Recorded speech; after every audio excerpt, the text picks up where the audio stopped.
Hello student, good evening সকলকে। আজকে যে ভিডিওটা আমি তোমাদের সামনে নিয়ে এসেছি সেটা হচ্ছে যে আমি কিছুদিন আগে একটা শর্ট ভিডিও দিয়েছিলাম এবং সেখানে বলেছিলাম যে একটা ভিডিও আমি খুব তাড়াতাড়ি নিয়ে আসবো তোমাদের, যে কীভাবে পরীক্ষা দিলে পরীক্ষায় ভালো নাম্বার পাওয়া যায়, কীভাবে পরীক্ষাটা দিতে হবে। তো দেখো, সত্যি কথা বলতে কি এই টপিকটা আমাদের কাছে একটা খুব ইম্পর্টেন্ট। আমি সারা বছর যাই পড়াশোনা করি না কেন, পরীক্ষার হলে আমি যতটুকু আমি পড়াশোনা করেছি সেটা যদি আমি সুন্দরভাবে যদি নামাতে না পারি বা আমি যদি নামিয়ে আসতে না পারি, তাহলে সেক্ষেত্রে কি আমার পড়াশোনাটা বৃথা হয়ে যাবে, তাই না? তো দেখো, এই পরীক্ষার হলে খুব সুন্দর করে মনটা ঠান্ডা করে বা মানসিক স্থিরতা বজায় রেখে আমাকে কিন্তু পরীক্ষার খাতায় উপস্থাপনাটা কিন্তু খুব জরুরি। তো সেক্ষেত্রে তোমাদের যে জিনিসগুলো তোমাদেরকে মনে রাখতে হবে, কারণ সত্যি কথা বলতে কি সেগুলো আমি তোমাদেরকে আস্তে আস্তে বলবো। সত্যি কথা বলতে কি, একটা পরীক্ষার হলে তোমার পরীক্ষার খাতার প্রেজেন্টেশন, পরীক্ষার হলে দুটো জিনিস কাজ করে। একটা হচ্ছে একটা টেনশন তো অনেকের কাজ করে, সেই টেনশনটাকে মাথায় রেখে আমরা কীভাবে মাথাটা ঠান্ডা করে পরীক্ষার হলে আমার উত্তরটাকে লিখে আসবো। আর একটা জিনিস এটা কাজ করে যে পরীক্ষার হলে এই যে খাতাটা আমি কীভাবে মেনটেন করবো, মেনটেন করলে আমার নাম্বারটা ভালো ভালো পাবো। তুমি তো উপস্থাপন করবে, অনেক সময় কী হয়, উপস্থাপন ভালো হলো কিন্তু নাম্বার ভালো পাওনি। কেনটা? তুমি ধরো অ্যান্সার ঠিকঠাক দিয়ে এসছো, নাম্বার ভালো পাচ্ছ না। এই উপস্থাপনটা কেমন করতে হবে, পরীক্ষার খাতাটা তোমাকে কেমন সাজাতে হবে, সেটা হচ্ছে ব্যাপার। দেখো, স্বাভাবিক একটা পরীক্ষার হলে তুমি যদি খাতাটাকে সুন্দর করে, মানে খাতার যদি আউটলাইন, খাতার যে সুন্দর যে সিস্টেমটা, সেটা যদি সুন্দরভাবে থাকে, অর্থাৎ বলতে পারি তার হাতের লেখা পরিষ্কার পরিচ্ছন্ন, কোথায় কোন দাগ নম্বরের পর কোন দাগ নম্বরটা আমাকে ঠিকঠাক লিখতে হবে। ব্যাপারটা কি, আমি একের, ধরো আমার 10টা কোশ্চেন আছে একের এ বি সি ডি করে, আমি একের এ এখানে লিখেছি, তারপর 2-এর সি লিখেছি, 3-এর বি, আবার একের ডি, একের ই, এরকম করে যখন আমরা লিখবো তখন মাস্টার তখন কিন্তু কি হয়, একটা সিস্টেমটা, মানে তারা বিরক্ত হয়ে যায়। তো তারা যদি বিরক্ত না হয়, এবং তারা বিরক্ত না হয়, তারা প্রসন্ন মনে তুমি যদি খাতাটাকে ঠিকঠাক সিস্টেমে যদি সাজিয়ে রাখো, তোমার খাতার যদি আউটলুক, তোমার যে দর্শনধারী যে খাতাটা যদি তোমার মাস্টারের মনে প্রসন্নতা তৈরি করে, তোমার দেখবে এই পরীক্ষার ধরো ছোটো ছোটো যে ভুলগুলো আছে সেই ভুলগুলো কিন্তু মার্সি হয়ে যায়। সেই ভুলগুলো কিন্তু দেখবে মাস্টার মশাইরা বা যে পরীক্ষক তোমার খাতাটা দেখছেন, তিনি কিন্তু কি করবেন, খাতাটা সেখানে একটু ছাড় দেবেন বা একটু মার্সি করে দেবেন। বুঝতে পারছি জিনিসটা? তাহলে একটা শিক্ষকের মনে তোমার খাতার প্রতি একটা, মানে একটা সুন্দর মনোভাব তৈরি করতে হবে। এটাই হচ্ছে তোমাদের সবসময় মাথায় রাখতে হবে। তো দেখো, সেক্ষেত্রে তোমরা কি কি করবে সেগুলো তোমাদের কিন্তু এবার আমি এক এক করে বলে দিই।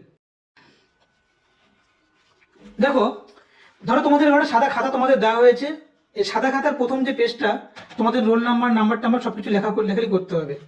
খাতাটা উল্টানোর পরে যে, ধরো আমাদের সাদা খাতা যখন পাচ্ছি, সেই সাদা খাতাটা কি করতে হবে তোমাদের, সাদা খাতাটাকে প্রথমে তোমরা যেটা করো, মার্জিন, একটা সুন্দর করে কিন্তু মার্জিন টানবে। বোঝা গেল জিনিসটা? মার্জিনের কেমন টানবে, অনেকে কি করে এমনভাবে মার্জিন টানে যে আমার এদিক পর্যন্ত, এদিকে এদিক পর্যন্ত, দুদিকে মার্জিন টেনে খাতাটাকে বড্ড সরু করে দেয়, লেখাটা কিন্তু সরু হয়ে যাবে। এটা যেন না হয়। আমি একদিকে দাগ নাম্বার চাওয়ার জন্য মার্জিনটা আমি যদি চওড়া থাকে, এদিকে মার্জিনটা কিন্তু ছোট হবে, এদিকে মার্জিনটা খুব সরু করে দেবে। আবার যখন পরের পেজটাতে তুমি যাচ্ছ, মার্জিনটা চওড়া থাকে, এই যে পেজটা সরু হবে। আর এটা নর্মাল যেরকম মার্জিন থাকে, নর্মাল এটা খুব ছোট নয়, খুব বড় নয়, নর্মাল একটা মার্জিন দেবে উপরেরটা, পেজ হেডিং এবং পেজ নিচের দিকটাতে। ব্যাস, এটুকু তোমাদের প্রথম মাথায় রাখতে হবে মার্জিনের ব্যাপারটা। প্রথম যে সময়টুকু তোমরা পাবে, মার্জিনটা ভালো করে কেটে নাও।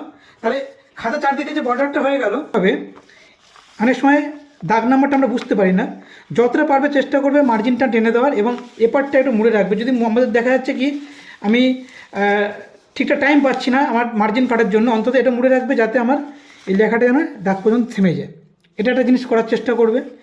আচ্ছা, এদিক দিয়ে খাতাটাকে এভাবে মুড়ে নিতে পারো তোমরা, এভাবে তোমরা খাতাটাকে মুড়ে নিলে।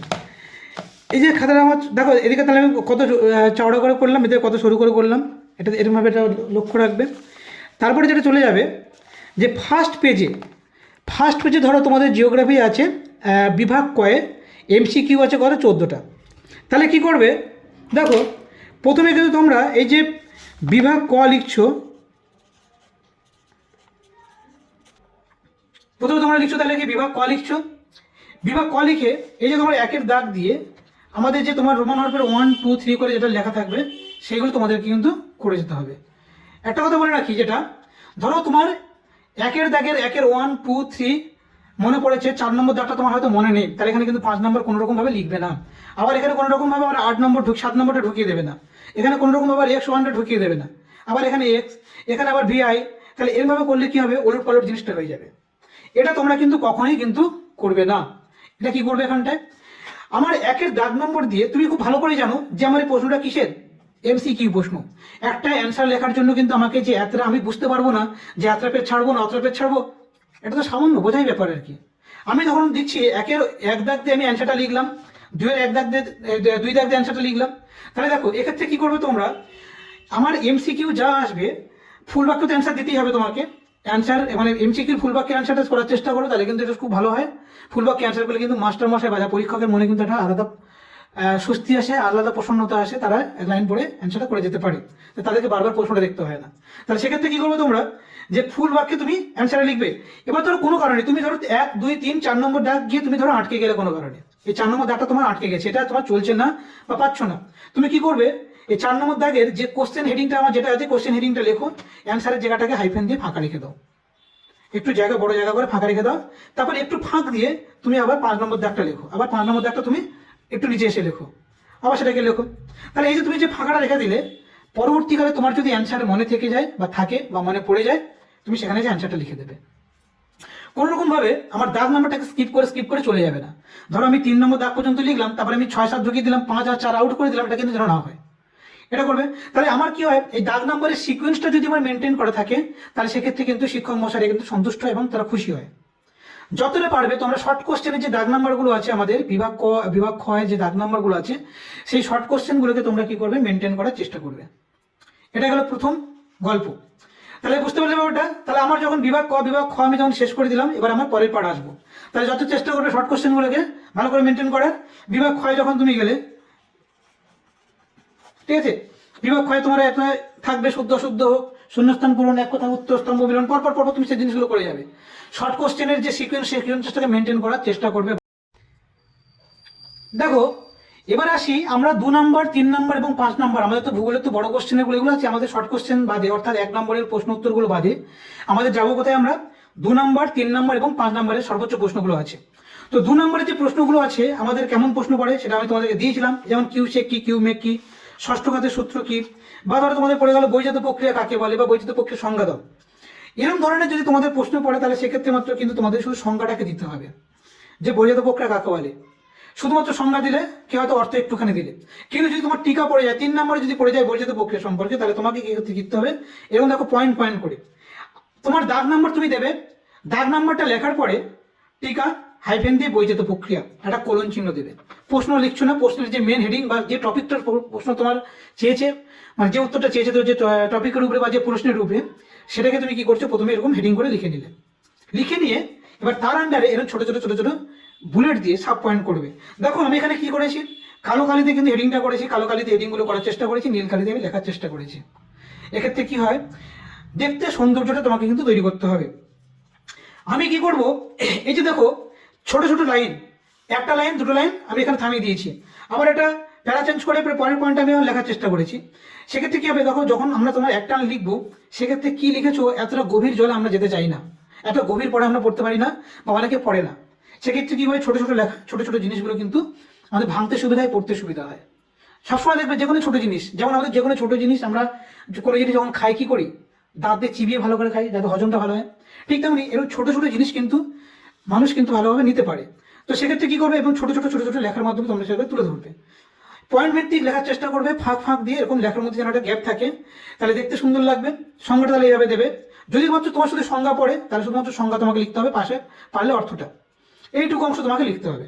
যদি তোমার প্রশ্ন পড়ে যায়, ধরো একটা বড় প্রশ্ন পড়ে গেল, অবরোহণ আরোহণের টিকা 3 নম্বরে লেখো, তাহলে অবরোহণ আরোহণের টিকা লিখলে, তাহলে সেক্ষেত্রে কি হবে, দেখো এবার এখানে একটা জিনিস তোমাদেরকে বলে রাখি, ছবির ব্যাপারটা।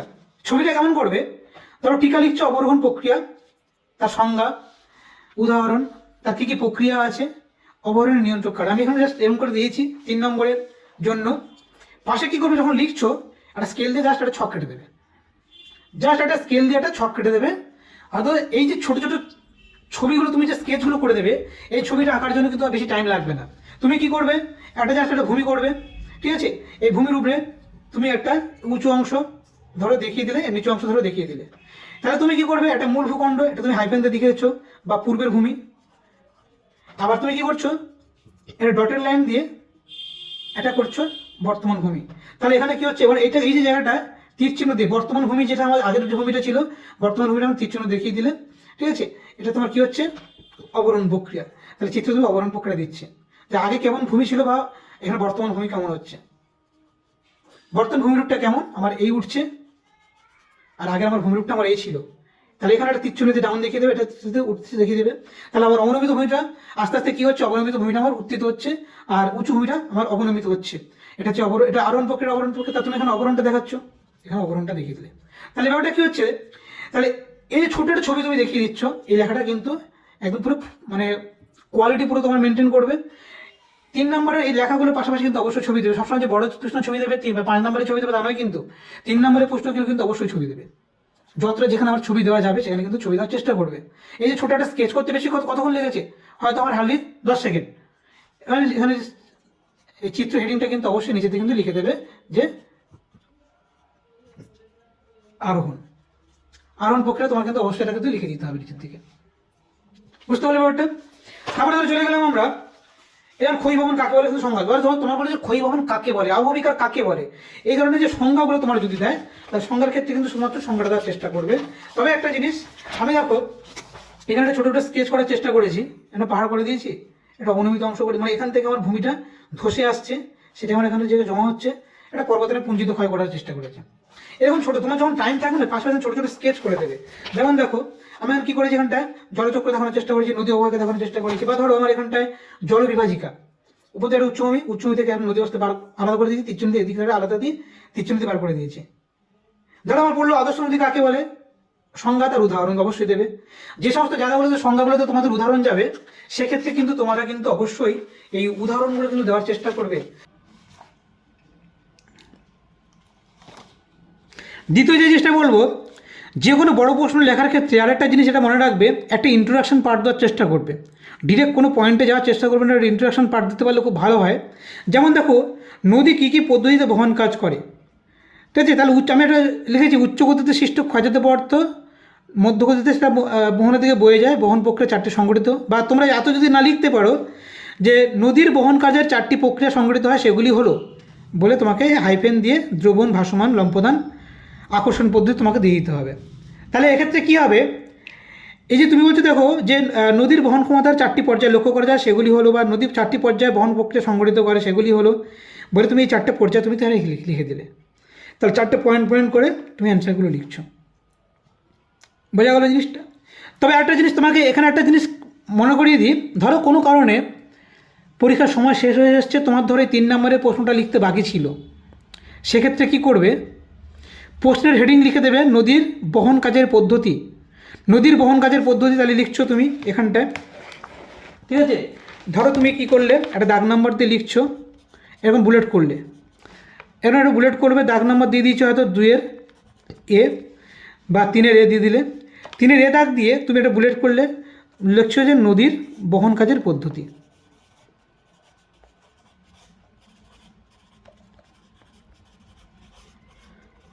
বলে একটা কোলন দিয়ে তুমি জাস্ট একটা কালো কালি তুমি একটা হেডিং করে দিলে। তার তোমার প্রশ্ন পড়েছিল যে নদীর বহন কাজের পদ্ধতি সমূহ আলোচনা করো, তুমি কিন্তু সেটা লিখলে না, লিখলে নদীর বহন কাজের পদ্ধতি হাইফেন দিলে। এবার তুমি তার আন্ডারে এখান থেকে নীলকালিতে লেখা শুরু করলে যে নদী বা উচ্চপ্রবের ক্ষয়জাত পদার্থগুলো নদী 4টি পদ্ধতিতে বহন কার্য সংগঠিত করে, সেগুলি হলো, নদী এরকম করে সেগুলি হলো, এই হলো বলে তুমি হাইফেনটা দিচ্ছ। হাইফেন দিয়ে তুমি এবারে কি করছো, রোমান হরফের 1 দিয়ে, এবার এই যে দাগ নাম্বারটা তুমি দিচ্ছ, এটা কিন্তু তোমার বাউন্ডারির মধ্যে থাকবে, বাউন্ডারির কিন্তু ভেতরে থাকবে এই দাগ নাম্বারটা। ধরো আমার লিখলে দ্রবণ পদ্ধতি। যখন দেখবে আমার পরীক্ষার ঠিক আর মাত্র 1টা মিনিট সময় আছে বা 30টা সেকেন্ড সময় আছে, আর সময় আমার নেই, তুমি তাড়াতাড়ি করে নদীর কাজে বহন পদ্ধতি, নদীর বহন কাজের পদ্ধতি হেডিংটা লিখলে, এটা লেখার চেষ্টা করে দ্রবণ পদ্ধতি একটু ফাঁক দিয়ে লিখে দাও, তোমার হচ্ছে কি ভাসমান পদ্ধতি, আর একটু ফাঁক দিয়ে লিখে দাও কী লিখবে, লম্পদান পদ্ধতি, আর একটা ফাঁক দিয়ে লিখে দাও আমার আকর্ষণ পদ্ধতি। তাহলে পয়েন্টগুলোকে কিন্তু 4টে লেখার চেষ্টা করবে, কোনো রকমভাবে কিন্তু এখানটায় এই একটা পয়েন্ট লেখার পর সেটাকে ব্যাখ্যা করার চেষ্টা করবে না। 4টে পয়েন্ট আগে লিখে দাও, 4টে পয়েন্ট ফাঁক ফাঁক করে তুমি আগে লিখে দাও, লিখে দেওয়ার পরে তুমি সেটাকে এবারে তোমার যদি টাইম থাকে তুমি তার মধ্যে ব্যাখ্যা করো, তুমি তার মধ্যে এবার ব্যাখ্যা করো, তুমি তার মধ্যে এবার 2 লাইনে করে ব্যাখ্যা করো। ব্যাপারটা কী হয়, তুমি 30 সেকেন্ডের মধ্যে তুমি যদি একটা পয়েন্ট লিখে তাকে ব্যাখ্যা করতে চাও, একটা পয়েন্টে তোমার সময় চলে যাবে, সেখান থেকে মাস্টারমশাই হয়তো হাফ তাও দেবে কিনা সন্দেহ আছে। কিন্তু তুমি যদি এই দ্রবণ পদ্ধতি, ভাসমান পদ্ধতি, লম্বদান পদ্ধতি এবং গড়ানো পদ্ধতি বা আকর্ষণ পদ্ধতি, তুমি 4টে পদ্ধতি লিখে দাও, 4টে পদ্ধতি, তাহলে নদীর বহন কাজের যে 4টে পদ্ধতি আছে, তুমি যে সেই পদ্ধতি 4টে তুমি জানো, শিক্ষক মহাশয়ের কাছে কিন্তু এটা অবগত হয়ে গেল, শিক্ষক মহাশয় বুঝে নিল যে 4টে পদ্ধতি জানে, এবার সে ব্যাখ্যা করা শুরু করেছিল। তাহলে 4টে পদ্ধতির জন্য তুমি কিন্তু সেখানে 1টা নাম্বার পেতে পারো। তাহলে এক্ষেত্রে কী হবে, তোমার কিন্তু হাফ নাম্বার কিন্তু অ্যাড হলো। এই হাফ নাম্বার কিন্তু তোমার সাথে কিন্তু অ্যাড হয়ে গিয়ে সেটা আমার 1 নাম্বার হয়ে যাবে। তাহলে এইভাবে কিন্তু নাম্বার আমাদেরকে কিন্তু উপস্থিত বুদ্ধি গিয়ে কিন্তু আমাদেরকে বাড়াতে হবে। বুঝতে পারলে ব্যাপারটা? এই ছোটো ছোটো জিনিসগুলো কিন্তু তোমরা খেয়াল রাখবে যে পরীক্ষার হলে কীভাবে আমরা পয়েন্ট আসতে করে, ধরো একদম সময় কম, সেই টাইম ম্যানেজমেন্টটা তোমাকে কিন্তু আগে করে নিতে হবে। এটা জিনিস এটা বলে রাখি, তুমি বাড়িতে পরীক্ষা দিচ্ছ, এই পরীক্ষার সময় তুমি দেখে নাও যে কোন প্রশ্নের উত্তরগুলো কত টাইমের মধ্যে তুমি কমপ্লিট করতে হবে। শর্ট কোশ্চেনের জন্য আমার একটা টাইম ম্যানেজমেন্ট থাকবে। তুমি দেখা যাচ্ছে কি শর্ট কোশ্চেনগুলো লিখে উঠে দেখে তোমার 1.5 ঘন্টা টাইম ওখানে চলে গেল, এটা যেন না হয়। তুমি ভেবে নাও যে বড় কোশ্চেনগুলো আমি কোন সময়ের মধ্যে লিখবো, শর্ট প্রশ্নগুলো আমি কোন সময়ের মধ্যে লিখবো। এটা কিন্তু মারাত্মকভাবে চেষ্টা করবে। এটা গেল। 2 নম্বর দেখো, দ্বিতীয়ত তোমাদের যদি এরকম বড় প্রশ্ন আসে 5 নম্বরের, ভারতবর্ষের পূর্ব উপকূলের সমভূমি এবং পশ্চিম উপকূলের সমভূমির পার্থক্য লেখো, অথবা আসতে পারে ভারতের পূর্ব উপকূলীয় ভূমি ও পশ্চিম উপকূলীয় ভূমির তুলনামূলক আলোচনা করো। তাহলে তোমার এখানে পার্থক্যের ভিত্তি, এবারে যে পূর্ব উপকূলের সমভূমি, পশ্চিম উপকূলের সমভূমি। তার আন্ডারে দেখো অবস্থান, প্রশস্ততা, ভূপ্রকৃতি, উপকূলের প্রকৃতি, উপকূলের দৈর্ঘ্য, প্রবাহিত নদ নদী, বদ্বীপ উপস্থিতি, বালিয়াড়ি, হ্রদের উপস্থিতি, বৃষ্টিপাতের পরিমাণ। একটা জিনিস লক্ষ্য করো, যদি আমার পরে ভারতবর্ষের পূর্ব উপকূলের সমভূমি এবং পশ্চিম উপকূলের সমভূমির প্রাকৃতিক বৈশিষ্ট্যগুলির পার্থক্য করো, তাহলে এগুলো কিন্তু তার প্রাকৃতিক জিনিস, যেগুলো প্রকৃতির দ্বারা নিয়ন্ত্রিত। যদি আমার এখানে আসতো শুধুমাত্র পার্থক্য নিয়ন্ত্রণ করো, তাহলে আমি প্রাকৃতিক জিনিস দিতে পারি, আর্থসামাজিকও দিতে পারি। কী দিতে পারতাম? হ্যাঁ, লোকবসতি, শিল্পের অবস্থান, উল্লেখযোগ্য শহর কী কী আছে, যোগাযোগ পরিবহন ব্যবস্থা কী কী আছে, সেগুলো আমি দিতে পারতাম। কিন্তু তোমার যদি শুধুমাত্র প্রাকৃতিক দেয়, তাহলে কিন্তু সেক্ষেত্রে তোমার কিন্তু এই জিনিসগুলো দিলে হবে না। সেক্ষেত্রে তোমার এই উপকূলের শ্রেণীভাগ বা মৃত্তিকার উর্বরতা এই পর্যন্ত তুমি দিতে পারো, বা মৃত্তিকা কেমন ধরনের আছে সেটা দিতে পারো। এই ধরনের পয়েন্টগুলো তোমাকে কিন্তু দিতে হবে। তাহলে প্রাকৃতিক জিনিস প্রশ্ন কিন্তু তোমাকে বুঝে উত্তর করতে হবে। তুমি ধরো প্রশ্ন করলে, তোমার প্রশ্ন এসছে যে উত্তর ভারতের পূর্ব উপকূলে পশ্চিম উপকূলে প্রাকৃতিক পার্থক্যগুলো লেখো, তুমি সেক্ষেত্রে কী করলে, এগুলো তো করেছো, এখান থেকে 2-3টে হয়তো দিয়েছো, এখান থেকে হয়তো 2টো পার্থক্য দিয়েছো, বাদ বাকি তুমি চলে গেছো এখানটায়, এখানে লোকবসতি কোথায়, কেমন কী শিল্প আছে, সমস্ত জিনিস চলে গেলে, কার কোন দিকে কোন শহরগুলো আছে সেখানে চলে গেলে, কোথায় কার বন্দর আছে সেখানে চলে গেলে। তাহলে সেক্ষেত্রে কী হবে, তুমি কিন্তু প্রাকৃতিক জিনিস থেকে কিন্তু অল্প দিয়েছো, এটাও দিয়েছো। তার ফলে কী হচ্ছে, ওই 5 নম্বরটা এখানে ভাগ হয়ে গিয়ে এখানে মাত্র 2 পড়ে যাবে। তুমি তো হয়তো ভাববে যে আমি এত বড় লিখে এলাম, মাত্র 2 পেলাম। তাহলে সেক্ষেত্রে তোমাকে কিন্তু প্রশ্নটা বুঝতে হবে, প্রাকৃতিক জিনিস চেয়েছে নাকি ওভারঅল চেয়েছে। আর এরকম লেখালেখির পাশাপাশি চেষ্টা করবে যে এরকম নিচের দিকে একটা যদি ছোট্ট একটা আমার যদি দেওয়া যায়, ছবি দেওয়া যায়, কিছুই নয়, এরকম আমরা তো কী বলছি উপকূল, তো তাহলে গুজরাটের জায়গা থেকে আমরা তো এরকম উপকূলটা আমরা দেখিয়ে দিতে পারি, এখান থেকে আমরা একটা উপকূল দেখিয়ে দিতে পারি, জাস্ট একটা ছোট্ট উপকূল দেখিয়ে আমরা কিছুই নয়, এরকম সরু করে উপকূলটা জানি তো আমরা, পশ্চিম উপকূলটা এরকম সরু মতন আছে, তাহলে সরু উপকূলটা আমরা দেখাবো। সেটাকে আমরা যদি সময় থাকে এরকম একটা হ্যাচিং দিয়ে আমরা ছবিটা দেখিয়ে দেবো। আবার এটা দেখা যাবে কি, এটাকে আমরা একটু বড়ো করে এরকম একটা বড়ো করে আমরা ছবিটাকে দেখিয়ে দেবো। এ পারটা যে প্রশস্ত পাড় বা প্রশস্ত যে আমাদের তীরবর্তী অঞ্চলটা সেটাকে দেখাবো। তাহলে এই যে ছবিটা তুমি দিলে, এই ছবিটা শিক্ষক মশাইয়ের মধ্যে কিন্তু একটা আলাদা অনুভূতি তৈরি করার চেষ্টা করবে। যা সেটা ছবি তুমি কিন্তু একটা, যেগুলোকে আমরা হাফ স্কেচ বলে থাকি, হাফ স্কেচ করার চেষ্টা করবে। ছোটো স্কেচগুলো কিন্তু তোমার একটা অ্যান্সারে কিন্তু মান কিন্তু বা স্ট্যান্ডার্ডে কিন্তু তুলে ধরবে। এই জিনিসগুলো তোমরা চেষ্টা করবে খুব ভালোভাবে। যদি শুধু আমার প্রাকৃতিক ভূগোল থেকে নয়, যদি আমার আঞ্চলিক ভূগোল থেকেও যদি আমার প্রশ্ন আসে, সার্ক কী, দেখো আমি পয়েন্ট সার্ক কী বা সার্ক বলে একটা হেডিং করবে তুমি। সার্ক বলে হেডিং করে তার আন্ডারে দেখো পুরো অর্থ, স্থাপনা, সদস্য দেশ কারা আছে, সদর দপ্তর, উদ্দেশ্যগুলো কী কী, পয়েন্ট 1 পয়েন্ট 2 করে লিখে দিতে হবে। দুন কী, দুন ধরো তোমার পড়ে গেল, তাহলে সংজ্ঞা, উৎপত্তি।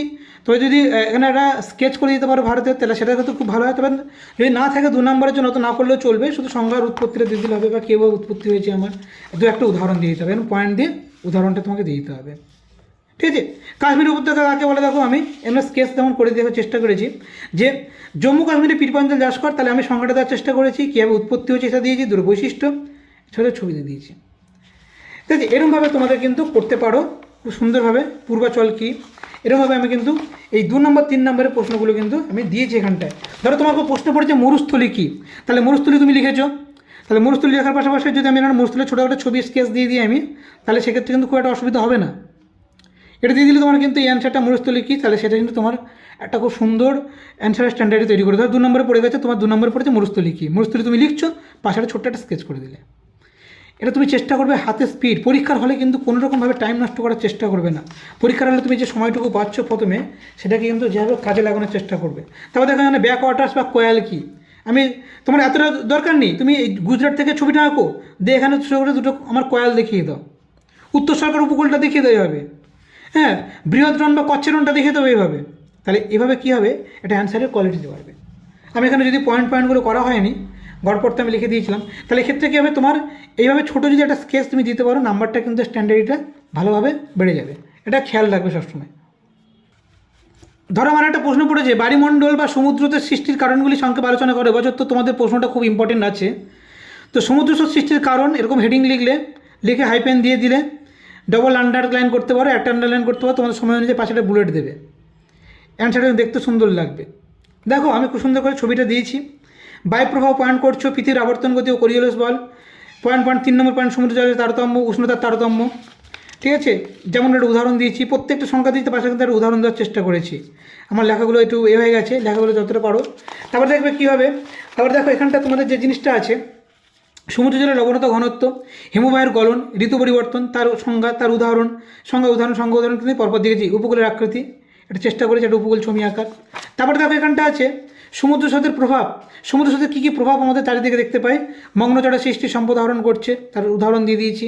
তারপর দেখেছি তো বাণিজ্যিক মৎস্য অঞ্চল, বাণিজ্যিক মৎস্য উদাহরণ দিয়েছি। খনিজ সম্পদ সংগ্রহ, উষ্ণতা নিয়ন্ত্রণ, বৃষ্টিপাত সৃষ্টি। তারপর তোমাদের আছে কি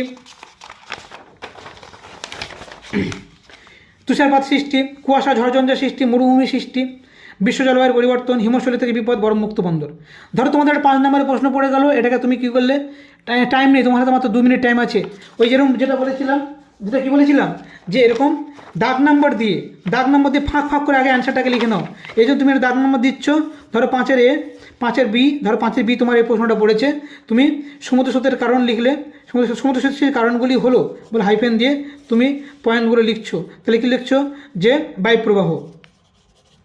2 নম্বর পয়েন্ট দিচ্ছ এবং ভাগ করে, 2 নম্বর পয়েন্ট দিচ্ছ, 3 নম্বর পয়েন্ট দিচ্ছ, 4 নম্বর পয়েন্ট দিচ্ছ, ভাগ করে লিখে নাও।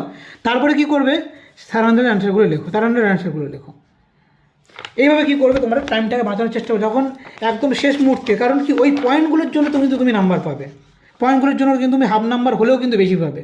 আর হাফ নাম্বারটা কিন্তু তোমার মাধ্যমিকের খাতায় কিন্তু এটা খুব জরুরি। ঠিক আছে, শুধু তাই নয়, দেখো আজকাল পরিবহন ব্যবস্থা। তাহলে পরিবহন ব্যবস্থা যদি তোমার একটা প্রশ্ন পড়ে যে পরিবহনের গুরুত্ব, ভারতে পরিবহনের গুরুত্ব আলোচনা করো, তাহলে সেক্ষেত্রে দেখো আমি একটু ডিটেলসে লিখেছিলাম, তোমরা পারলে ছট করে দেবে এটাকে। মানব জীবনে এই পরিবহনের গুরুত্বগুলি আলোচনা করা হলো। অর্থনৈতিক গুরুত্ব, তার বাণিজ্যের সাহায্য, কৃষির উন্নতি, শিল্প সম্প্রসারণ, কর্মসংস্থান তৈরি, অন্যান্য। সামাজিক গুরুত্ব, জীবনযাত্রার মান বৃদ্ধি, শিক্ষা সংস্কৃতি বিস্তার, আঞ্চলিক অনগ্রসরতা দূরীকরণ। রাজনৈতিক গুরুত্ব, প্রতিরক্ষা।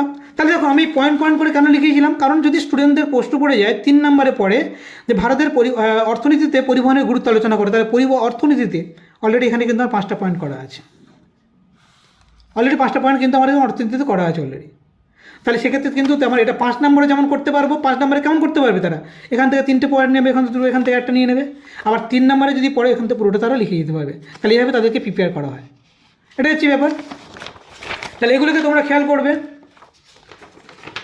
তারপর ধরো একটা প্রশ্ন পড়লো যে ঋতু বা উৎপাদনের মরশুমের অনুসারে ফসলের শ্রেণীবিভাগ করো। খারিফ ফসল, রবি ফসল, জায়দ ফসল কাকে বলে, তার উদাহরণ। কাকে বলে উদাহরণ, দেখো কোনো কিন্তু ঘিচিমিচি করা নেই, গ্যাঞ্জাম করা নেই, ফ্রেশ লাইনে পয়েন্ট করে লেখো, 1-2 লাইনের সংজ্ঞা দাও, বেশি এখানে কিন্তু অতিরিক্ত লিখে এই অ্যান্সারটাকে কিন্তু নষ্ট করতে যাবে না তোমরা। ঠিক আছে, তারপরে একটা জিনিস দেখো, তোমরা এখানটায় ধান চাষের অনুকূল ভৌগোলিক পরিবেশ আলোচনা করো। তোমার ধরো একটা প্রশ্ন পড়েছে, তাহলে ধান চাষের অনুকূল ভৌগোলিক পরিবেশ তোমার যদি প্রশ্ন দিয়ে দেয়, দেখো এই পয়েন্টগুলোকে কিন্তু তোমাকে মুখস্থ করে নিতে হবে। ধান চাষের অনুকূল ভৌগোলিক পরিবেশ, তুমি প্রথমে একটা হেডিং করবে, একটা বুলেট দিয়ে দাগ নাম্বার লিখে, এখানে বুলেট দেবে একটা। ঠিক আছে, বুলেট দিয়ে তুমি দাগ নাম্বার দিয়ে একটা হেডিংটা করলে, হেডিংটা করার পরে ধান চাষের ভৌগোলিক পরিবেশগুলি হলো বলে 1 নম্বর এ দাগ দেবে, প্রাকৃতিক পরিবেশ। ধান চাষের আদর্শ প্রাকৃতিক পরিবেশগুলি নিম্নরূপ: জলবায়ু, উষ্ণ আর্দ্র ক্রান্তি উপক্রান্তি জলবায়ু দরকার, উষ্ণতা আমার এত লাগে, পাকার সময় এত। আর কিছু কিন্তু আমি বেশি কিন্তু লিখিনি। বৃষ্টিপাত, চাষের সময় বৃষ্টিপাত এত লাগে, আদর্শ পাকার সময় জলের আচ্ছা পাকার সময় কী হবে, কম বৃষ্টিপাত, প্রচুর জলের প্রয়োজন হয় বলে তৃষ্ণার্ত বস্তু লাগে, এটা আমি দিয়ে দিয়েছি। আর্দ্রতা, দেখো এরকম করে ছোট্ট ছোট ছোট ছোট ছোট পয়েন্টে উষ্ণতা, বৃষ্টিপাত, আর্দ্রতা, তাহলে এগুলো কি নাম্বার ওয়ান। তাহলে প্রাকৃতিক পরিবেশ আমার এ মেন পয়েন্ট, তার আন্ডারে 1 নম্বর জলবায়ু, জলবায়ুর আন্ডারে আবার সাব পয়েন্ট উষ্ণতা, বৃষ্টিপাত, আর্দ্রতা। আবার কি করছি, 2 নম্বর পয়েন্ট চলে যাচ্ছি কার আন্ডারে, প্রাকৃতিক পরিবেশের আন্ডারে মৃত্তিকা, মৃত্তিকা লিখছি, ভূমি লিখছি। তাহলে এগুলো আমার চলে গেল সব কি, প্রাকৃতিক পরিবেশ। অর্থনৈতিক পরিবেশ বা এটাকে আর্থসামাজিকও লিখতে পারো। আর্থসামাজিক মানে কি, অর্থনীতি যেমন আছে সামাজিকতা লাগবে।